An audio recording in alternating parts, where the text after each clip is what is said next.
Gather round the fire, folks, and let Uncle Car and Driver tell you a little story. Some people might call it a fable or a fairy tale, but there ain't fairies in this tale or brownies or sprites, not even a wisecracking woodland gnome. Where were we?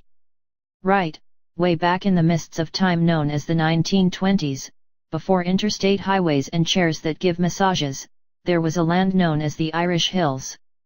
Now, that name is what fancier folks might call a misnomer, because these hills weren't in Ireland and, truth be told, the hills really weren't much in the way of hills, either.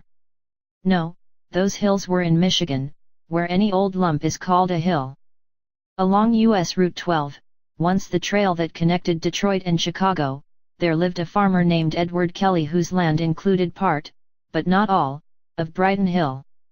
In about 1924, the Michigan Observation Company, MOC, decided it would build an observation tower on that hill, because Netflix hadn't yet been invented. The evil MOC decided to cash in on the tourists with this roadside attraction. The good Mr. Kelly was not at all pleased, but the MOC built its 50-foot tower anyway, mere feet from his property line. So Kelly built his own damn tower, of similar design, right next to it. But Kelly's was 60 feet tall. It would come to be known as the Spite Tower. Well, that wouldn't do at all, said the MOC. It was not about to lose a measuring contest to Kelly and added 14 feet to the top of its tower. Possibly you saw this coming, but Kelly then added 4 feet to the top of his tower, putting it even with the MOC's. It wasn't until the MOC threatened to tear down its tower and build a much taller steel structure that Kelly called a truce. And the people rejoiced in this battle of the towers. Then the interstate came and sucked all the tourists away from the Irish Hills and its cheesy attractions. The towers were eventually joined and ringed by a half-bit miniature golf course.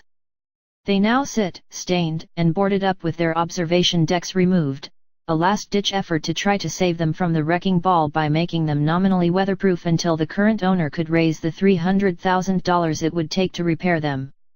We're not implying that the BMW X6M and the Mercedes-AMG GLE63 Coupe are in any way like those two towers. For one, both vehicles were, in our testing, watertight and structurally sound. To see the towers as an allegory for these two hot-rodded coupe-ish SUV thingamabobs would be to imply that German car makers are in a constant and sometimes futile measuring contest, caring only about one-upping each other. And that can't be true because, these two vehicles are both made in the United States. Mercedes started this whole four-door coupe silliness with its CLS sedan, and was followed quickly by BMW and its two four-door coupes. BMW was the first to take the basic concept to new heights of absurdity with its X6. And it was Mercedes that fired back with the large bar of soap known as the GLE Coupe. And look at where this has gotten us. Testing 5,200+ pound performance vehicles that ride on massive, sticky summer tires and provide precious little of the utility of an SUV with precious little of the fun of a proper performance car. It's a cautionary tale. But here they are nonetheless.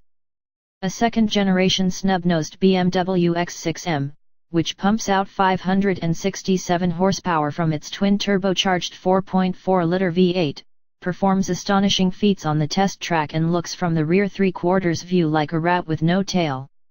Fresh this year is the GLE Coupe, a GLE SUV made less practical.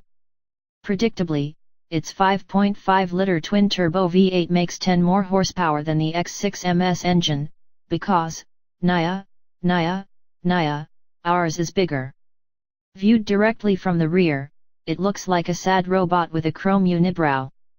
So what, pray tell, constitutes a win in this segment of $100K plus high performance, low utility parade floats? Good question. Let's find out together.